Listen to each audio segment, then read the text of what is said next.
เรื่องคันว่าข้าบ่ข้ากูมากูเมื่อแล้วพี่เอ๋ยเพียงให้สงสารเห็นใจมอนอีนางผู้บ่ได้เบาโอ้ตัวพ่อตัวแม่ยังเป็นยังไงยังเป็นไก่ขึ้นมาหนามึนเดี๋ยวพุทธาบาลเหนือจะใส่เอ้ยใส่เอาซะน้ออายเอาใจอีกมันเป็นคู่เอาเดี๋ยวมึงเขาถ่านเถอะนะไอ้ยัยเขาเยี่ยวกับเยี่ยวคนนึกมึงแล้วเพราะพวกมึงนั่งหนาแต่พอเงี้ยโคตรซักเขาบอกดีอยู่มาว่าเขาบอกว่าพูดมาเนี่ยไม่มาเขาขนาดโอ้บอสได้ใจจันดีเด้อไปบ่อยากดินของสูงกับเพิ่นซื้อหรอเอามันเขาบ่อยากเห็นเพิ่นแห้งกับเพิ่นซื้อๆนายใหญ่เนาะแต่พี่เอ๋ยดีอยากสติอยากดอกไปโอ้ยไปยังสมาธิ2 หน่วยเม่นยังเพื่อนคอยยังเลยเหรอเป็นยังไฟเลื่อนแต่จะไม่มี2 ดอกไปแล้วพี่เอ๋ยพี่มีความหักแห่งเจ้าเขาบิ๊กและตั้งแต่นี่มาผู้เดียวจะมาในจะเมื่อซะจะเสียอายเขาให้คุยกันไปเฮ็ดจะได้ก็ว่ามากกว่าติเดี๋ยวมาหาบักแคพี่จันนี่เอ้ยละเศร้าสายอย่ามาเมาตีบ่เอาจันนี่ห่วงครับบอกจะไหนก็บ่เอาทีบ่ข้ามก็บ่เอา2 ข้ามก็บ่เอาละสดสายเพียงที่ขอพี่ตั้งแต่นอกพิมพานอนไอ้ไงคนที่ไหนปานมันจะกระเลี้ยวเบิ่งดูคือเจอมองได้ก็มีแต่บักไงอยู่สมาว่ามูมากเนี่ยเขาก็ตายไปเลย โอ้ยเอ๊ะปากแตกซะบ่ไอ้เขาก็ตายไปเบิ่งนั่นคือมาเป็นกระสังเฮียนเลยละจันนี่เอ้ยให้เฝ้ากับสันพี่น้องอย่ามาบ่น้อเบาเดียวแล้วเฮาบอกเกี่ยวกันอีกแล้วป่วยนางงองอย่าว่าจะได้ก็บ่มาเพิ่นว่าคิดจะได้ก็บ่เอาว่าซั่นโอ้เอานะเอาละพี่บ่เว้าน้อยเบิ่งเรียนรู้สามจันนี้ของมันแมวบ่มาทั้งจันดีตายเป็นผีกันบ่เผาพี่บ่เผากันเมียสองโอ้เฮาห้องแห้งเพิ่นเฮาสิตายยังบ่ยังอยากมีกันผัวส่วนอีเวนไอ้กี่ได้กันนะทั้งเบาได้ถ้าคุยกูตายกูตายดียังบ่ตายให้มันเดียวโนราดนอนแก่โอ้ยอย่ามาเบาตายนี่เขาแค่ตอนข้อหันดูอีเวนก็ด่าเพิ่นพุ่งมันหลอดเขาคิดตาไปไปหัวหอว้ายจะกระเด็นต้องให้บ่ตั้งรักเป็นยังเขาคิดตาแบบนี้เสียบนเขาสนีพ่อเขาวัดเขาว่าจะสีมาหัวซ่าเบาเดือดมีขันหัวสอดไปพ่อเมื่อไอ้ลูกมากมันจะไม่เพี้ยนกันไหมไอ้ใส่เพี้ยนน่ะเป้าพบได้กันสิบ่เอาซะก็ใจก็บ่มากสติจะฟังกันขาดบ่จันดีฮะเมื่อสาคู่เคียโอ้ยยังเดียวพาหัวเบิ้ลโอ้ยแปลมากรู้สึกเขียวหัวพาทั้งนี้อันนี้ไอ้เพียงเพียงใส่เพียงเหลือนฟังก่อนอ่านจะเป่านายไปทางเสียเดินเดียวจะเป็นทนายจะร้องเงียบมุนาแม่บอกเอาเป็นอีเอียงบอกว่ายังรอพอหน่อยและส่วนว่าตัวของถอยสาวจันทีลองใจพี่ถึงลองใจตะกี้คือบอกจะสิเหรอไปก็อย่าพูดหรอกเนาะว่าจะสิคิดกันไปแม่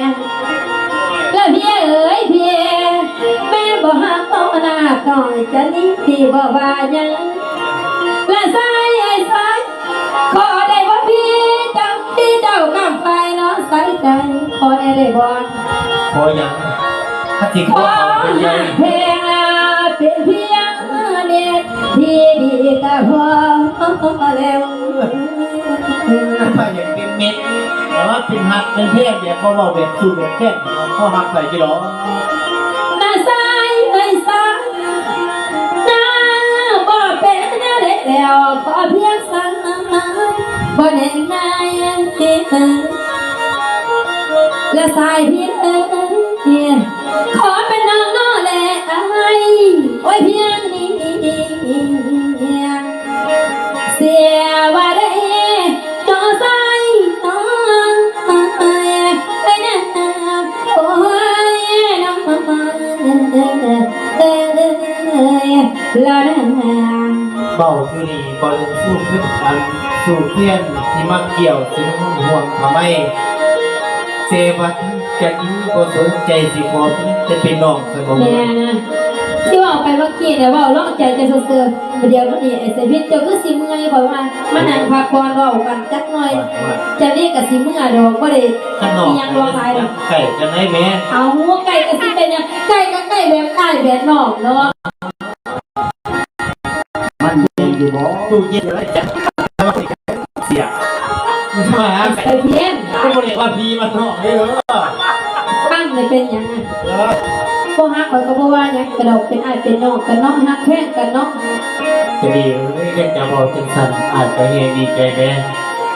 ต่อไปนี้มันเป็นอาจเป็นน้องตกลงกันน้องนี้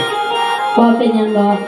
อาเลียบางไงของผมผู้ใดมาส่งข่าวส่งงานสติเดียวนี้ ร้านจะไปยังไงจังว่ามันหมุนยั่วหมุนยั่งของบางร้านก็คือกัน กษัตริย์เอาจังสี สนามเที่ยวไหม ก่อนจะมีสิการบ้านน่าสิการเอาสังเอาน้ำให้พี่กินสติพี่เจ้านั่งนอนกินสิเมื่อเอาจังสิให้อ้ายได้กินน้ำในแล้วก็พักผ่อนจะนี่กับไอ้กับสิภากันลงลาแต่เมื่อดอกสิภากันเป็นอินบัตไต้คนละคนนี้ ขันบ้าทีเดียวเต่ากับเพื่อนสาเจริญลูกเต่า เดี๋ยวจะพูดอีกพอมันกิน มันจะกินไปไล่ตาเอง พอดูยังดอกกินรถไอ้กินรถเจ้ากินน้ำแล้วจะนี่กับสิเมื่อเราได้ไงเนาะ ใคร ใครในตีละน้ำก็ได้ ใครแม่งอเหล่าไม่คุย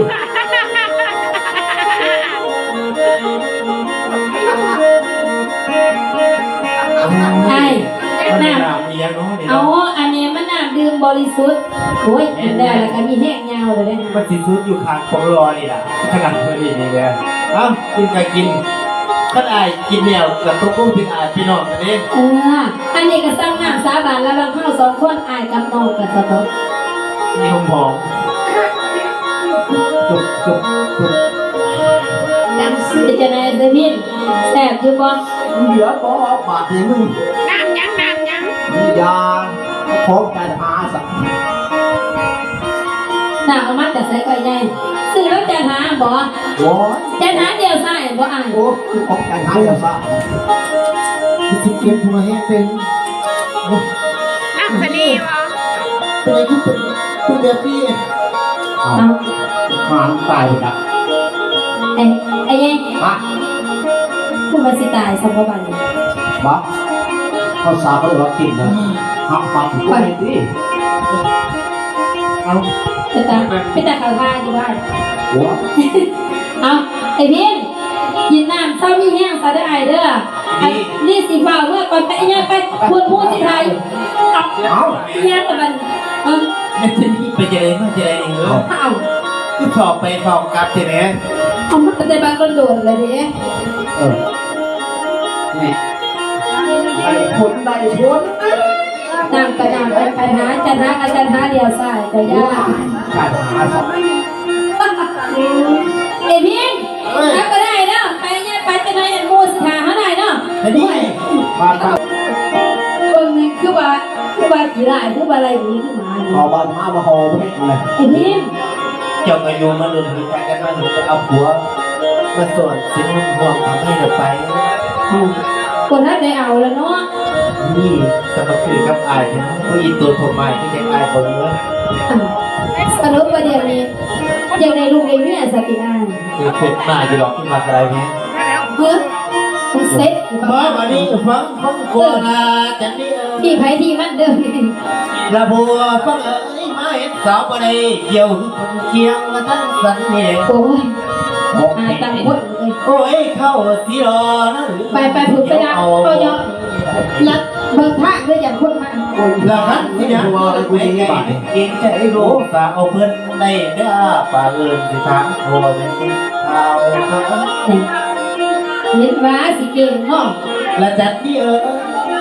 แม่น้องมาเฝ้าสิเฝ้าตัวนาไปทางใดเด่น แต่มาหาอายนั่นล่ะ ได้ดี เออ ที่ธุระนี่เราใส่มาเป็นกันเลย โอ้ยจะลิ้นมากบางโดนแล้วมาอายก็ไล่มากขึ้นมานี่ก็เริ่มมาสิมาสะดอก สีไรเขาพกไม่ได้เจอแม่นี้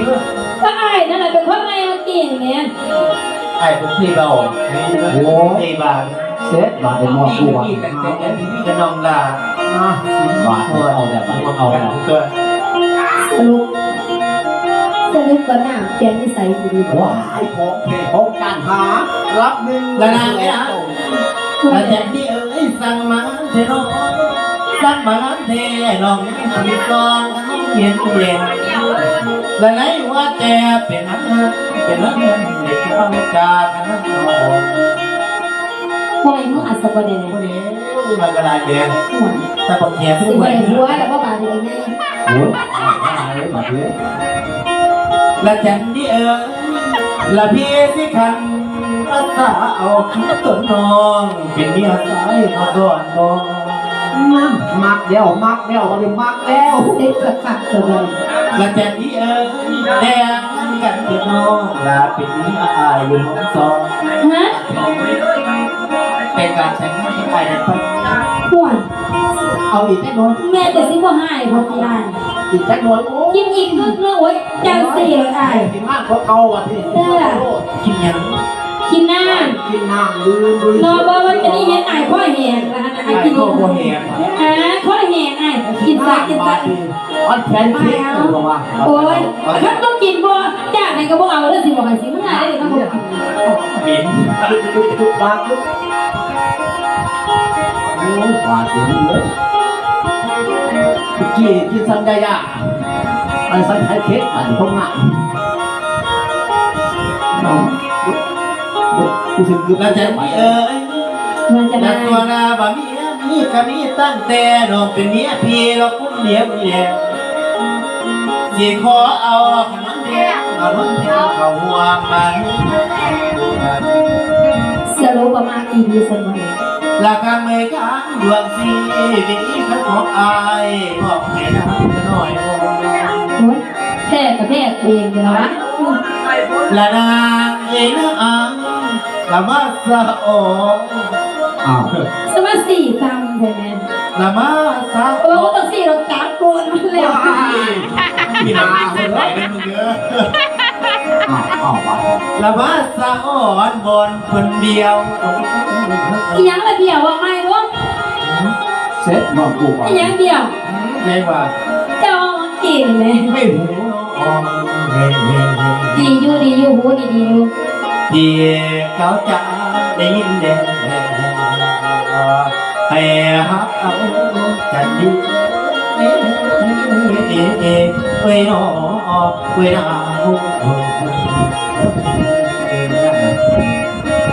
ว่าจะไหนจะดีนากันอาสาเป็นเมียดีไป ถ้าข่อยสิตกลงโทษผมคือสิใจง่ายแห้งแล้วต้องเนื้อมูไรนี้คือไม้เนาะไม่ยาเนาะ หัวใจงานจะไหนมันขึ้นให้ไปซี่อยู่แล้ว อุ้ย กูเลี้ยงมันอะไรกันกูต้นไก่ครับเอา เสี่ยวอีดีบ่เดี๋ยวนี้เนาะ ไอ้นี่หากการโดนบูบักเกี่ยวเป็นพื้นใดกาบสิ้นในหัวใจสิผมกันดีโนงมาสนองมาเป็นกระตุ้นสอนกรอบพิสังไอ้บวัตเพื่อนสูนที่ทั้งบ้านนาจองอย่าพุ่งเบาต่อเบนท่านบอกเองให้พวกพี่ซะ อยากมีสร้างมาจะเบา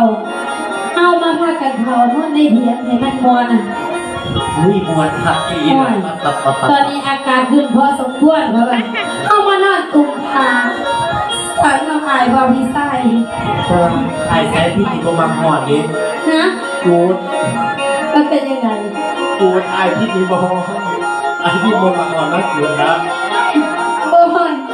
เ แต่ยาสูเอาแต่คุณคุณ อ้าว ไอ้ยายเมื่อก่อนเราได้ไอ้เนาะ ฮะ เมื่อก่อนเรา ไอ้กูเมื่อก่อน เออ เด็กบ่ได้สมาหัวเอาหาหัว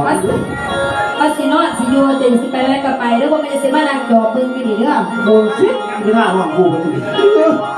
นี่นี่มันคือมิ้นแค่นี้ โอ้ยขาเพิ่ง อี คน นี่ คนมันจำเน้นตีนเต่าสบายแซ่บเพี้ยน เอาคนละไปลูกเต่า ขอบอกวันนี้ฟังก่อนนะพี่น้องอีนี่ยิ้มกันยิ้มกันโอ้โห ลาพอแต่มาฮอดแท้ลาพอแต่มาฮอดแล้วเถียงหน้าพอกันดีได้แล้วลาพอมาเถิงเถียงนาจึงเขาจะรอบอนเตือนพออยู่บ่พอไปหาลูกหาก็มีแค่ไหม จะอยู่ใส่ ที่ว่าอีพอเราบนอยู่เถียงสันบ่ต่อลูก เปิดก็ ตายโพนด้วยนะ เฮ้ย โอ้ยมันอยู่ไฮอยู่ อีพอก็ได้แม่จ้าเขาไปทางไหนเอาลูกหา ฮะ ป้าจะเบิ่งไหมอีพอน อนเพื่อนเหรอ พวกนักอีพออีแม่แห้งจะว่าที่เกิดไปนั่นก็เกิดอีแม่มาจอดไปนี่แม่ แม่ จะ ได้ ได้ อยู่ เถียงหน้า ได้ นี่ เทียงหน้าเนี่ยไม่คือว่าเกือบร้ายครูเสือนอนคนเดียว เนี่ย ฮะสู เมียแต่ละนี่ลูกเกิดอีแม่แท้ๆนี่ แมนอยู่แต่ว่ากูถามเลยพอมึงเคยลุงสินจะบอก ตั้งเป็นกี่รอบกับพวกด้วยนะเขารุ่งนี่มาเดียวนี่นักอีพออีแม่แห้งสมมติว่าเอาสีอีแม่มาลงแม่ กูสองไปสองมาสวัสดีขาหน่อยขาใหญ่สัตว์ฮะ เก็บจากไหนล่ะพอรุ่งมานี่แม่ เดี๋ยวกูบอกก่อน โอ้หมอเฮ้ยหมอมาหมอ เฮ้ย หมอ เป็นอย่างเศร้าเจ็บหัวอีสังขอสู้วันตาย แม่หมอเป็นนักพอจะเจ็บหัวแม่ มาพิจารณา พอเจ็บคนไหนก็พอเป็นหนัง ฮะลูกคือมีจังสี่ เฮ้ย ฮะพิษคือเหตุจังสี่ซะมาป้านว่าหักน้ำพางน้าลูกเต่าบอกเขาเอาผู้ไรซะมาเหตุก็เอ็นี่ซะ หากูนี่มันเป็นผู้ใหม่มาหลายปีมึงจะหูโยกูสิมีกูมันสิผิดก็บอกมึงจะมาว่ากูไม่แน่เถอะ มึงอย่าเมาจังสันมึงอย่าเมาจังสันแต่กี่สัญญากับลูกกับเต่าว่าจังใดมาหักลูกหักเต่า สัญญาตัวไหนเหรอกูบอกว่ากูสัญญาตัวไหนเดี๋ยวนี้เหรอ แม่เดียวพอ คนสอนนี่พอยังชันงานกับดูทั้งช่วงมาสิบเอาเนี่ยสอนมาเราเป็นครูอันนี้พอเรียบแล้วพอ นี่กูเดียวกูยังตับเป๊ะๆมือนี่ให้เจ้าจือข้างคอว่านี่สิมาเป็นคันบันดังแน่จะดีสิได้หน่อย เป็น มัน อา ต้อง บุ ไป ญ จา ญาก ใครเอิดบัดเป็นบันดังกะทิอ้อนเว้าไปบ่ตามต่างครับเจ้าอีเมลแท้ ต่อไปพวกเจ้ากับซิมี่แม่เลยได้ลูกละซิว่าได้เป็นลูกกำพร้าเลยไหม ไปจะไปบอกกับลูกกับเจ้าแม่ ปากกาแม่แต่ที่ตาเป็นอะไร นี่แม่ป้า นี่ละอันไหนทิศเซอร์คนเข้าอันไหนทิศเซอร์แล้วก็ไปทำไมแมนซะแล้ว ไปบอกกับลูกกับเต่าเพิ่นเฮ้ย ลูกละบุญย่าเอิญแม่ว่าแม่สัตว์ลูกละ อยากให้เป็นแม่สติ เออ นี่พวกขี่ ถ้าเดี๋ยวมึงมาหูกี่กูยานวันนี้ค่อยกินให้กูนี่ นี่ลูกละบุญย่าลูกละตอนนี้ต้องไปพวกเจ้ากับซิมี่แม่เราเด้ตอนนี้ว่าแม่สัตว์ลูกละ พวกขี่ นี่กูกำลังเผา เฮ้ย เป๊ะของเอาผมได้ เป็นยังลูกเจ้าพวกเอิญคอยแม่แม่ มันเสีย นี่ เกียรติ เพื่อว่าสิทำใจได้คือเบิ่งว่าสิบอกมันเองไง เฮ้ยเอาจังสิสหาข่อยว่าข่อยน่ะสิไปหาลวกไข่ลวกกาเขาเบิ่งก็คือสิเบิ่นแห้งหลายๆเทื่อหลายดอกอยู่เอาจังสิเนี่ยสิไปลวกไข่ว่าแต่ว่าเจ้าหันบอกกับลูกค่อยๆเด้อเด้อ แต่ว่ามันโบราณเขาบอกคืนนี้ดอก จะเป็นคนอินได้งานสบายสบาย เป็นสิได้อยากน้ำออก หมดพ่อ น้ำปลาหานานี่พญาเอ้ย หนึ่งสอง นักตกเตปนี้ให้เอินป่าจะดีหนึ่งบาทแน่นี่อีหยังให้คอยเบาห้ามเจ้าอย่าถูกเด็กจะทำได้ไป ขอขันชัยบุญน้อยเอิญป้าจะดีบ่แม่นี่พี่สิเอิญบ่ได้ดอกขอเพราะว่าบุญยงกับบุญยังมีแม่เพียงคนเดียวนั่นก็คือแม่นั่นก็คือแม่พิมพาบุญยงกับบุญยังหับบ่ได้ดอกขอ เต้าอยู่นี่ข้างในปกบนเสือตัวนี้วะ หนึ่งก็บ่เอาสองก็บ่เอาสนิทพอ บ่ฮะ บ่หับ มันสิมีแต่อีพิมเป็น สบายดี ชีวิต สัญญาณสัญญาณแจ้งมีอยู่เนาะ ต้องอยู่นี่แล้วเอาแต่ไปเลยวะ โอ้เป็นยังพอไม่ได้แต่พอ สบายดีกดไลค์กดแช อย่า ร์ หา ให้ ย แน่ ที่ เด้ ถูกร้านก็ อ ตกใจ เอ้ยแม่ก็คือมันจิตตาย สัญญาณเสียงแจ้งอ เรื่ ยู่ องว่า เนา คุณมันเป็ ะ นหมายหลายปีแล้วคิดแต่พี่เนี่ยสวดสาวจะนี่จะเป็นอย่างเหรอ ก็แม่เขาเบิ่งกันแล้วเวลาเบิ่งเอาพูดเนี่ย เกี่ยตาคุณปะครับ เป็น หมา เป็นยังพอคือเป็นแนวนี้ลูกค้าเป็นยังพอจังเทียงไปเป็นยังแบบนี้ มันคึมๆไข่คือฝนสิตก ของเขา ให้กูถามพวกนี้ไปเยอะเทพอใส่กับมึงกับเจ้าเด็กสิครับคือผมครับอ๋อ จังไงปุญโยกับยืนยันคำเด็ดขาดว่าปุญโยโมหับแม่จันนี่เป็นแม่ของปุญโยเด็ดขาด ตัวเอ้ย อย่าเห็นลูก กูบอกกันดิข้ากูบอกก็ครับคุณแม่ไปมึงสิเป็นอาสาไปมึงจะเมื่อหากูหามึงไป อย่าตีลุงตีตาปอบขัด กูให้กูที่ลูกที่เต่ากูสิเห็นกูตีมึงเหรอฮะ กูบอกว่า โอ้ยยังไงเนี่ยนะกันพอ จะมาเห็นเป็นตะฟองเต๋อโอ้บังนี่นี่แหละ เบี่ยงน้ำน้ำนี่นะ โอ้ยน้องพี่เอ้ยยังไงเนี่ยทำพอว่าเอามันเอาอังในหัวใจ สำหรับกูดิได้ยินเสียงกูถึงสิตายสิตายกันเออ อย่าเห็นลูกเห็นเตา กูมาเห็นกูเห็นเราเงียบแต่นี่ โอ้ยพ่อเท่าเอ้ยละคือเปียดับให้เธอน้อยเดียวจึงเก่าจากเรื่อง กูเพียนไปหมดเลยแต่ละมือแต่ละวันนิสัยกูเป็นอย่างนี้กี่เดียวไม่หรอฮะ โอ้ยละมาแล้วพอดีโอ้ยเด้อเจ้าทานสายเท่าดีมาเท่าดีมา กูดีกว่าเลยฮะฮะ โอ้ยพ่อเท่าเอ้ยทำสัญญาตั้งแต่เก่ามา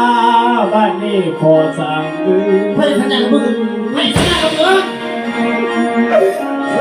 อย่าตีลูก มันจะดีจอจะดีมาเป็นแม่อยากกินเนี่ยเขากับให้กินทุกอย่างถ้ามึงจะว่ามึงจะขอแกนั่งกูพ่อตายแล้ว โอ้ยพ่อเท่าเอ้ยโอ้บ่นอนรู้นี่นายสะอืโอ้ยพ่อเท่าเอ้ยรู้นี่นะไอ้สะเอืองามฟังพอมาจากใคร พ่อที่กูบอกมึงจะเชื่อถึงตายถูกไหมมึงไม่ตายแล้วพ่อหามึงตายมึงพลาดมึงกลับบ้านทั้งสองสาม โอ้ยน้องพี่เอ้ยกำยังน้องก็เงา ตาย โอ้ย มึง กำยังน้องเป็นยังตองมาทุกโยน ไม่ยินว่าที่กูบอก เหรอให้มึงขาดก็หลุดหลานมึงกับเพื่อนบ้านหลาน โอ้ยเราขอสั่งเจ้า มือนี่กูสิพาเมียกูนี่ขึ้นเงื่อนจะบอกเหรอมือนี่สิพาไปเยี่ยมยามยาให้มันหูกับเพื่อนเกิดเป็นยา โอ้ยพ่อเท่าเอ้ยลูกพ่อยอมว่าเอาเจ้าตั้งอาป่าหลอกแน่นอน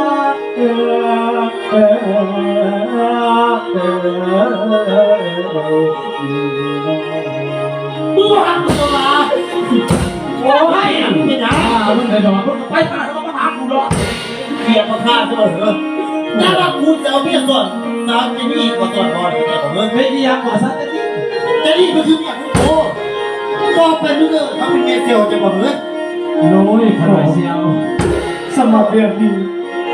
คุณยอนี่เสียวเรื่องนี้ไปบอกเมียา มึงก็เรียกเขามึง ให้เมียาเราครับผู้ผมจะพอเสียวเมียมันพอกับไปโดดแต่สำหรับคุณยอนี่จะขึ้นมือให้ไหมครับไปต่อน้ำหนัก ไปก็พา ขึ้นมือให้ มึง ค พา รับ มึงพาหลานมึงเมีย เออ โอ้ยหา อย่าบอกกับกู หา หมาก็ไป ถ้าลูกกับเพื่อนเธอฟังอย่างสิ่งกันนั้นไปมึงไปรอดมึงใหญ่ฝักงานมึงก็ไปมาพูดมา กูถามแต่กี่คือว่าหักลูกหักเต่าเอาอันนี้ก็ลูกก็เต่า กูว่าอะไรวะ บอด เรื่องเงินมันเป็นลูกก็ต้องพ่อของกูคงเป็นพ่อ ไปเอาสิมือหัน ตอนแม่นอยู่หรอขันพ่อว่าดีเขากับคว้าขันพ่อว่าดีเขากับคว้าอันนี้หักคว้าดี มึงไม่ได้ฟังพวกอะไรเลย ก็ได้ฟังเขาอะไรกันจะบ้านไหนเนี่ย ใจมันหมักใจมันหมัก โอ้ยใจมันมากกูอยากให้นางหันมา ตัวไหนมามึงคือบอกเราดีแต่ไปเบื่อนี่หวังมึงพลาดเลยร้านเมื่อมันจะบอกเหรอ อย่านะก็กูนะ มึงเห็นอย่าง หมอคอยหลังคิดแล้วก็กู ไปหนี ก็ไปหันหลัง กูจะพาไปกินใครวะเนี่ยกูจะบอกเหรอ มึงว่านั่นเองมึงเรื่องเกินมึงที่ตายเพราะระบบการเสพพ่อไหวเหรอ อ้าวเดี๋ยวก็จะใส่พ่อว่ามึงใส่ตีแต่ว่าน้องเอ๋ โอ้มึงนี่เป็นอะไรกันตามสั่งสี่ไปเอาจะนี่คือไปเพื่อนไปยาผมก่อนเสียเอาลูกไข่เมื่อก่อนครับอีแม่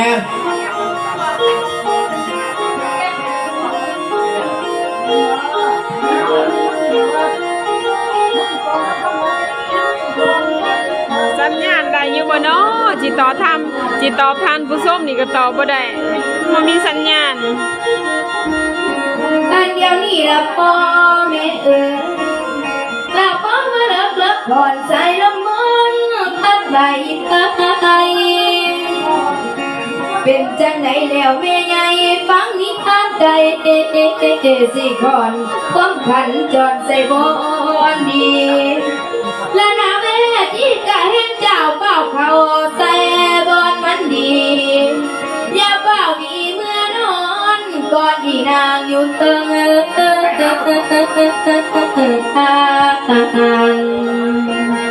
แล้วเบาไปหลายยันมันสาดไปประตูเขาใส่บอนโอ้ยนอฟังนิทานให้ต่อเรื่องทิ้งตื่นบ้านแม่ละทั้งกันโอ้ยเด้อนอโอ้ยนาโอ้ยนอโอ้ยละนาว้ามือนี่เป็นบักหานี่พาลูกพาหลานไปจังไหนเนาะมือนี่คำมืดปืดตากระบอกท่านมาอยู่จักเป็นไปจังไหนพิษกับคือกัน แต่ละมือแต่ละวันเราเมื่อให้เมื่อหน้าบ่เป็นสิมาคำจังสิจักเกลืออีเมเอ้ยมือนี่จะเป็นถูกข่อยร้านข่อยพากันไปจังไหนเด้สินังถาร้านข่อยอยู่อีกสักก่อน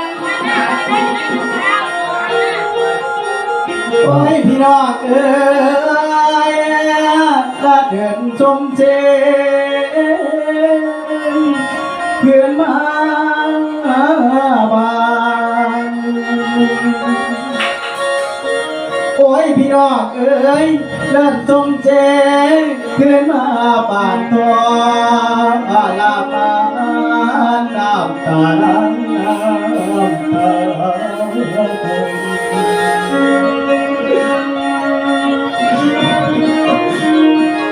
โอ้ยยาเท้าเอ๋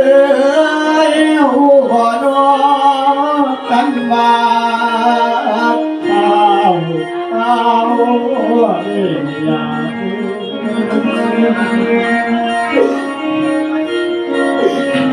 โอ้ยพี่น้องเอ๋ยลากาขึ้นมากันละจัวปานสิจะต่อกันทางบ้าน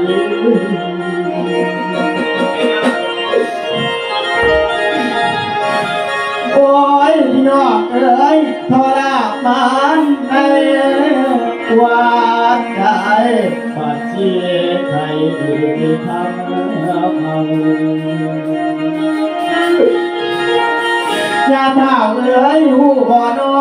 งไว้รอเจ้าทั้งหมดเท้าให้ร้องเท้า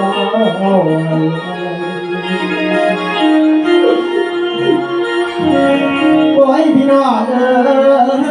ยแต่ลาทำได้เพื่อนจิตจาวาชูยา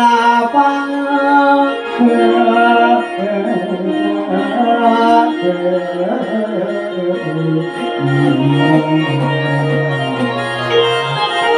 มียาอ้าวมียา ตามาดนตรีลูกเป็นยังคือห้องคือหายมาจังสิล่ะใส่ละน้องเด้น้องไปใส่ละลูกเป็นยังคือหายคือห้องลูกหาจะไปใส่ลูก เดี๋ยวนี้พ่อเป็นที่คนขาทำบุญยอมกับบุญยังเมียา เจ้าเผ่าผ้ามันเป็นความจริงบ่ลูกฮะมันเป็นความจริงซะบ่ เงินดีๆบอกว่าจะเอาสอดซื้อๆมาเอาเฮ็ดกังพอ ก็นั่นพุทธิหาบ้าโธ่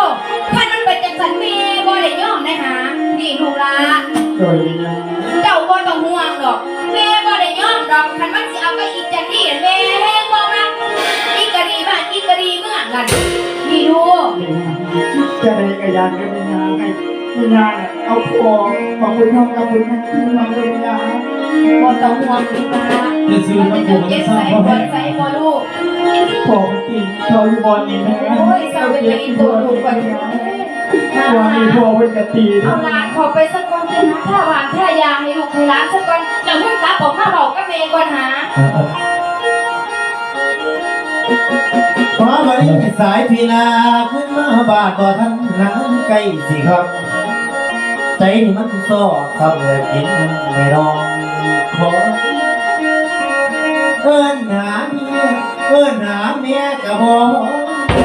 เอิ้นหาเมียกะบ่พอได้แต่ซองหาน้องทางนี่แหละเลยสิว่าจะถามเอิ้นแม่นี่แม่วันนี้แม่ เป็นยังมาพินมา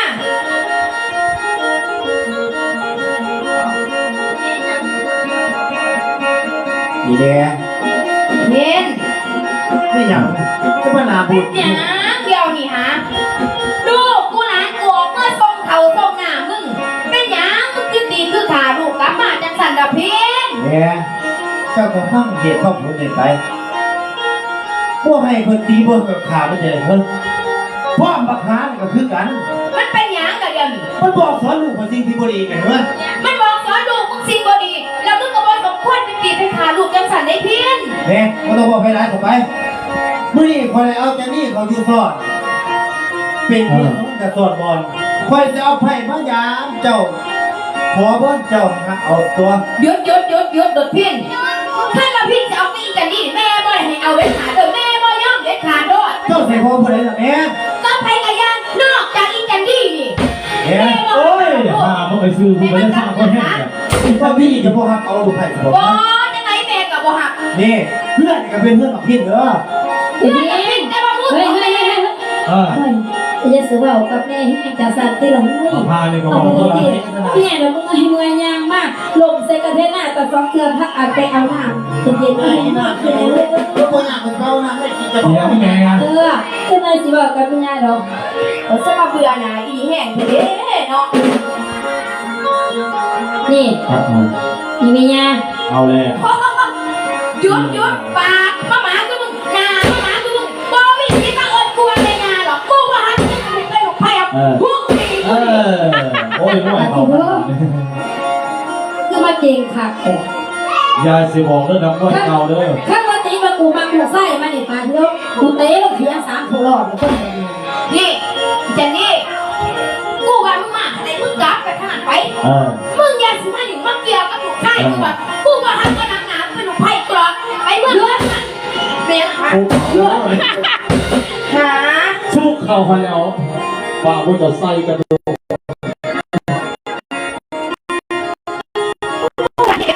โอ้ยเจ็บมาก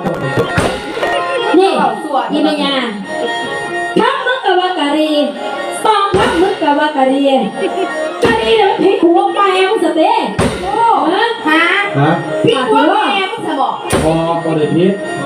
หัวมันหันละ แค่นั้นว่าเนี่ยเยอะแยะอีเท่าอีหัวขาวอีเหี่ยว จับไปเด้อครับ อย่าเด้อ มันมาจากนี้เดียว โอ้ แม่งพวกมันมาอ่ะ มึงหยุดเด้อ กูว่าวันนี้สุด ว่ามากูสิตั้งใจ ปล่อย มึงอย่าว่ากูหีเขียวหุยปักมวนให้เจอไว้เด้อเอาอีห้ากำมา เสีย โถมันคือวันพ่อ ส่งพ่อนะส่งพ่อ กุหลาบท่า เอามาเลยเบี้ยนะจะบาดหาเดียวนี่ ส่งพ่อเนาะหูของมึงไปอีซ้ำมันได้ละไอ้ไก่ โอ้ยหัวกูมันตายยันพญาว่าได้ตายยันนี้ก็ได้ อ้วนตายย้อนไม่ได้อีเห่านี่ก็คัก มาพิสูจน์ บาดแล้วยางมากสมัคร ท่าน อยู่ เหลือใจร้ายสร้างบทไทยให้มาแล้ว มึงหยุดก่อนอีกทีมึงหยุด กูสิเอาเจ้าไหนแล้วสุดใจกูสิบ้าไอ้ใส่เพี้ยน่าเป็นผัวแก้ววันนี้กู ผัวมึงจะมาดูกู ฉันว่ามึงเป็นแท้ให้มันมาปัสกัน บ่กูกล้าครับว่าฉันจะรอด ระวังของมันระวังกูสมัครขี้เดียดอีผักแห้งเลยเนาะ ระวังของมันของน้ำคนแม่สิเอาไปแทน เฮ้